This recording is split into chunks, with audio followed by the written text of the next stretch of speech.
Hello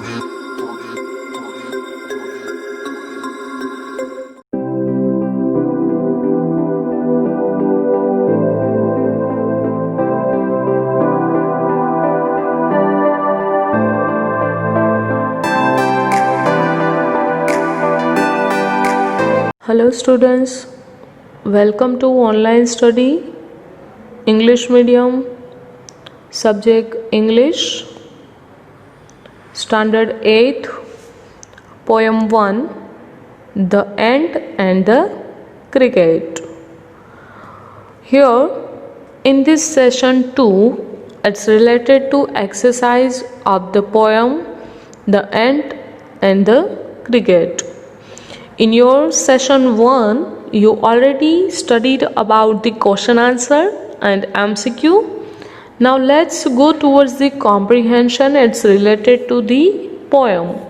So, my dear students, here's some poetic stanza given here, and below this stanza, there is some questions given.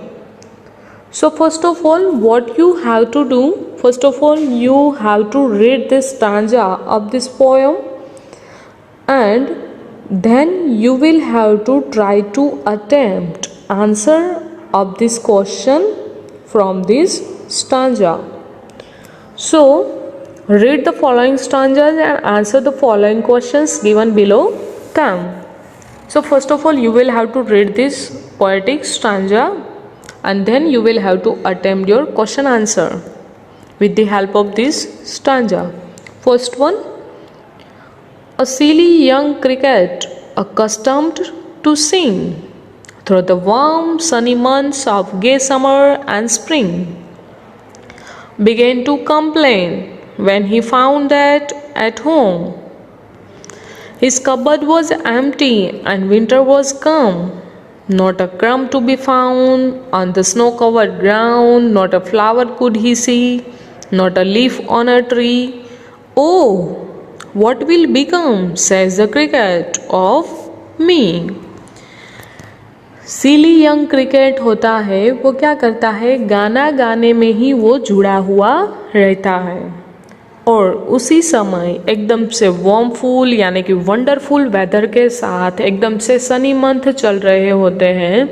Summer की जो gets means happiness होती है, summer and spring के season की जो happiness होती है, उसको एंजॉय करते करते ये सनी मंथ्स में जो क्रिकेट होता है वो सिंगिंग करता रहता है. Now he began to complain. जब उसको पता चलता है, अभी वो कंप्लेन करना शुरू करता है जब वो घर पे जाता है और उसको पता चलता है कि उसका पूरा कपबोर्ड तो खाली है, विंटर की सीजन आ चुकी है, एक लिटिल बिट जो फूड होता है उसका जरा सा भी तिनका है वो वहाँ पे उसको नज़र नहीं आता है, पूरा ग्राउंड है वो स्नो से कवर्ड होता है, एक स्मॉल फ्लावर भी उसको कहीं पे इधर उधर नज़र नहीं आता है कि जिसकी हेल्प लेके वो अपना फूड है उसको वो इकट्ठा कर पाए या तो अपना गुजारा चला सके. एक सिंगल लीफ भी उसको कोई भी पेड़ पे नज़र नहीं आता है. नाउ अभी जो क्रिकेट है वो कहता है कि अब मेरे साथ क्या होगा, अभी मेरा क्या होगा. That is the meaning or explanation of this first stanza. Now the first question, what does the expression sunny months mean? sunny months word यहाँ पे जो यूज़ किया है वो क्या एक्सप्रेस करता है, उसका मीनिंग क्या है. The expression sunny months means the months when the sun shines brightly. In cold countries these months are summer and spring. यहाँ पे जो वर्ड सनी मंथ्स यूज़ किया है उसका मतलब कि ऐसे कुछ महीनों के बारे में बात कर रहे हैं कि जो मंथ में सन है वो बहुत ही ब्राइटली यानी कि बहुत ही बड़ी चमक के साथ ऐसे शाइन करता रहता है, यानी कि बहुत ही तेज़ चमक के साथ वो ऐसे चमकता रहता है खुले आसमान में. और जो कोल्ड कंट्रीज़ है, ठंडे इलाके हैं, वहाँ पे ऐसे मंथ्स किसको कंसिडर किया जाता है, समर की सीज़न में और स्प्रिंग की सीज़न में. ऑब्वियसली सन है वो ब्राइटली शाइनिंग करता है. धूप कब निकलती है, समर की सीज़न में एंड स्प्रिंग की सीज़न में डेफिनेटली मॉनसून की सीजन में कभी कभार ही सन है वो दिखाई देता है. So sunny months it's means in summer season and in spring season for the cold countries. Now second one, why is not a crumb to be found? एक छोटा सा तिनका भी उसको कहीं पे नजर नहीं आता है. क्यों? Not a crumb to be found because the entire land is snow covered now and there is no possibility of grain to be found on the land.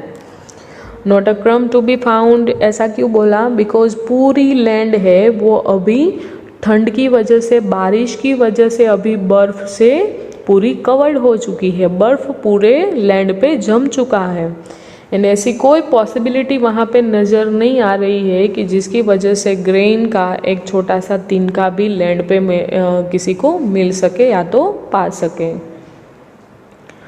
Third number question, what does the last line of this stanza suggest?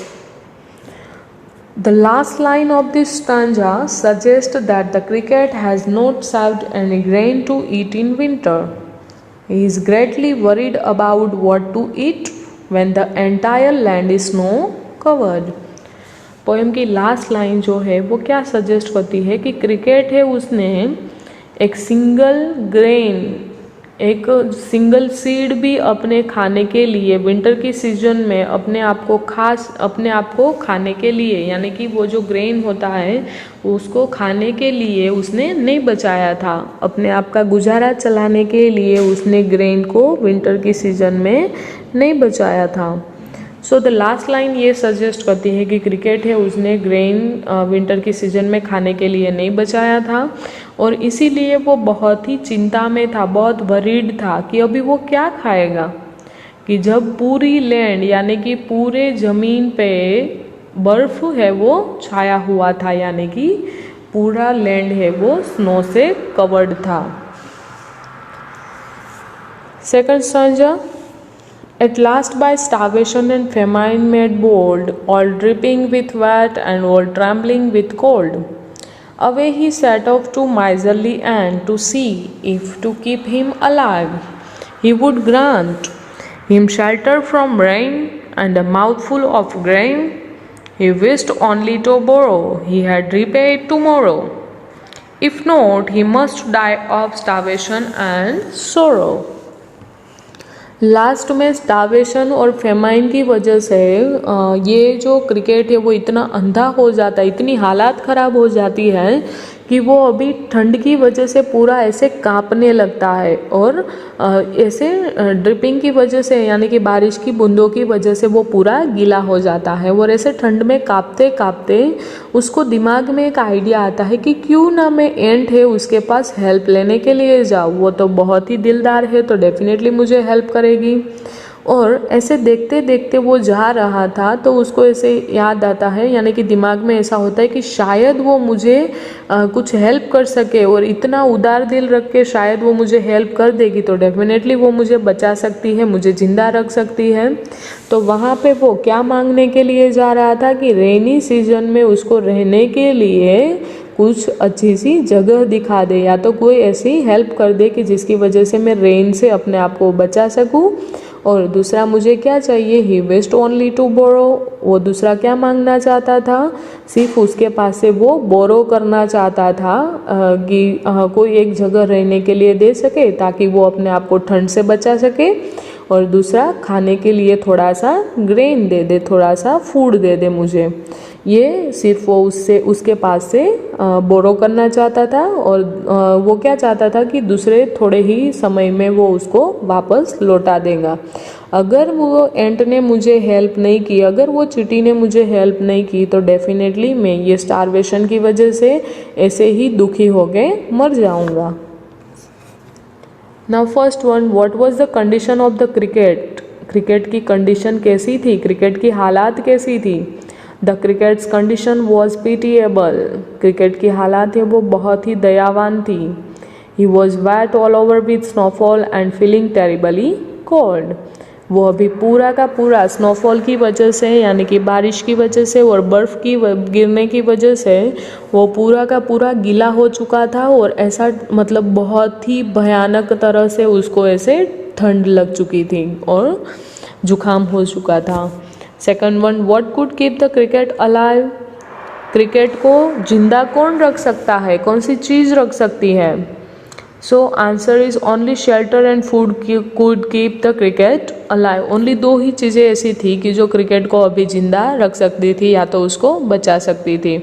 एक तो shelter यानी कि रहने के लिए उसको ठिकाना, और दूसरा फूड। ये दो चीज़ें हैं वो उसको लाइव रख सकती थी यानी कि बचा सकती थी और जिंदा रख सकती थी। Now third one, what assurance did the cricket was ready to give? Cricket है वो कौन सा अश्योरेंस देने के लिए रेडी था? The cricket was ready to give assurance to the ant that if he gave him food that day he would repay it the next day. Cricket है वो रेडी था कि अगर उसने उसको एंट के पास वो गया हेल्प लेने के लिए, और अगर एंट ने दया खा के उसकी हेल्प कर दी, तो क्रिकेट है वो ये भी खातरी देने के लिए रेडी था, अश्योरेंस देने के लिए रेडी था कि अगर वो उसको फूड देती है आज और शेल्टर प्रोवाइड करती है या तो फूड प्रोवाइड करती है, तो डेफिनेटली वो उसको नेक्स्ट डे कुछ भी करके उसको रिपे कर देगा यानी कि वापस लौटा देगा। Third stanza of this poem, thus ending, he hastily lifted the wicket and out of the door turned the poor little cricket. Fox called this a fable, I will warrant it true. Some crickets have 4 legs and some have 2. So it means in ending, cricket है वो बहुत ही ऐसे weak feel करके वहाँ से वापस लौटता है, एंड डोर से वो जब लिटिल पुअर क्रिकेट है वो बाहर निकल रहा था और वापस लौट रहा था, तो क्या बोलता है? Folks call this a fable, यानी कि यहाँ पे स्टोरी ख़त्म होती है। और ये जो पूरी स्टोरी है वो कैसी है, इसको फॉक्स यानी कि जो लोग होते हैं वो क्या बताते हैं, ऐसी स्टोरी को फेबल कहते हैं, यानी कि एक फॉल्स स्टोरी, यानी कि लोगों की बनाई हुई जो बातें होती है उसके ऊपर से जो कहानी, मनगढ़ंत कहानी होती है, that is a fable, false story, यानी कि ये रियल स्टोरी नहीं होती है। I will warrant it true, some crickets have 4 legs and some have true. कोई कोई क्रिकेट्स को 4 legs होते हैं एंड किसी किसी को 2 legs होते हैं। First one, how did the ant behave with the cricket? First question is, the ant was greatly annoyed at the cricket's reply. Ant है वो बहुत ही मतलब क्रिकेट की बात पे, क्रिकेट जो डिमांड करता है उसकी बात पे वो सामने से ऐसे बहुत ही ऐसे नफरत के साथ यानी कि गुस्से के साथ वो मना कर देती है। He hastily lifted the wicket and turned him out, यानी कि वो उसके साथ में हेल्पफुल नहीं बनती है, उसको हेल्प नहीं करती है, और ये जो क्रिकेट है वो वहाँ से निकल पड़ता है विदाउट हेल्प और उसको बाहर भेज दिया जाता है क्रिकेट को। Second one, what is the story of the ant and the cricket is called by people? ये जो एंट एंड क्रिकेट की जो स्टोरी है उसको लोग क्या कहते हैं? People call this story a fable. लोग इसी स्टोरी को क्या बताते हैं? फेबल, यानी कि एक फोल्ड स्टोरी होती है, एक इमेजिनरी बनाई हुई स्टोरी होती है, लोगों की बनाई हुई, जिसका कोई पर्टिकुलर बेस और प्लॉट नहीं होता है। एंड ऐसी जो स्टोरी होती है fable, it's means imaginary story of people, लोगों की बनाई हुई जो इमेजिनरी स्टोरी होती है, that is a fable, it's means fold story. And ये फोल्ड स्टोरी के थ्रू, फेबल के थ्रू कुछ मॉरल दिया जाता है। Third one, what does the last line of the poem suggest? Poem की जो लास्ट लाइन है वो क्या सजेस्ट करती है? This poem is symbolic, here the cricket stands for a happy go lucky person who lives in present and never thinks of planning for his future like the cricket. In fact, all crickets have 4 legs, but here 2 legs are suggestive of a man. ये poem है वो एक symbolic poem है। Symbolic poem means what? कि कोई एक ऐसी चीज़ को एज अ सिंबल यूज़ करके कोई दूसरे जो पर्सन होते या तो दूसरी चीज़ें होती है उसको कोई ना कोई मैसेज दिया जाता है। For example, try colour flag होता है, उसके अंदर जो 3 कलर्स होते हैं उसको हम एज अ सिंबल यूज़ करते हैं कि फॉर एग्जांपल सेफ्रॉन कलर है, ट्राई कलर का जो फ्लैग होता है उसका सेफ्रॉन कलर है, तो उसको हम सेफ्रॉन कलर को सेक्रीफाइस यानी कि त्याग बलिदान के तौर पे हम उसको सिंबल मानते हैं। सेकंड थिंग, वाइट कलर है तो उसको हम किसका सिंबल मानते हैं? For piece. And green colour it's for prosperity यानी कि जो भव्यता है हमारे देश की वो बनी रहे। And white colour it's for piece यानी कि शांति है वो बनी रहे, तो वो पीस का सिंबल है। ग्रीन कलर प्रॉस्पेरिटी का सिंबल है। एंड इन बिटवीन वो जो चक्र होता है दैट इज़ फॉर प्रोग्रेसिवनेस, सो हमारी जो प्रोग्रेस है उसको वो सजेस्ट करता है। सो हियर यहाँ पे एंट एंड क्रिकेट है उसको एज अ सिंबल यूज़ किया है कि क्रिकेट है वो क्या रिप्रेजेंट, जैसे उसकी नेगेटिव थिंग्स है वैसे ही पॉजिटिविटी भी वो रिप्रेजेंट करता है कि ऐसे जो लकी पर्सन होते हैं कि जो अपने प्रेजेंट को लेके वो जीते हैं, यानी कि अपने फ्यूचर के बारे में सोच के अपना प्रेजेंट है उसको स्पॉइल नहीं करते हैं, उसको ख़राब नहीं करते हैं।